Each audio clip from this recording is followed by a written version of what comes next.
Imagine paying $40,000 a year for your business license, but your company's barely making any money. That's the reality facing some cannabis business operators. Suzanne Lemonnier is listening to their concerns and the state representative who says he wants to help.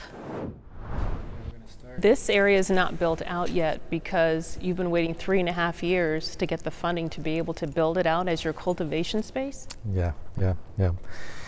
I mean, 40,000 square feet. I mean, you see it. Ambrose Jackson, the CEO of the 1937 Group, walks us through his facility in Broadview, where he's licensed to grow cannabis but hasn't been able to. Jackson says a lack of state funding, grants, and what he calls burdensome regulations had halted construction. He'll finally begin next month. We were required to gain control of a facility before we even applied for our license, not knowing whether or not we would be awarded a craft grow license.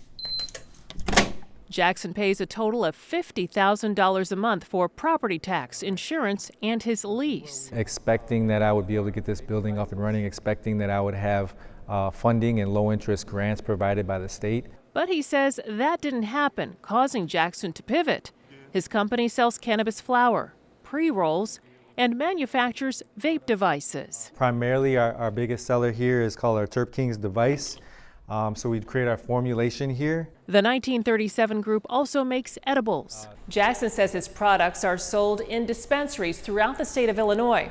After 3.5 years, he's finally making a profit. It is extremely difficult, and we do feel like our legislators, to a degree, have abandoned us. We haven't had any reprieve, any changes that have positively affected our ability to thrive in this industry since licenses were awarded 5 years ago.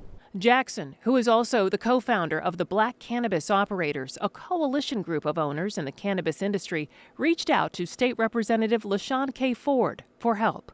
I'm listening to them and I hear their concerns. I'm going to do everything I can to make sure that we pass this before we leave on May 31st and send it over for the governor to sign it. Ford says he's introducing the Cannabis Omnibus Bill in the House, which would ease the burdens of struggling cannabis business operators. They no longer have to pay their licensing fees. 100% waiver.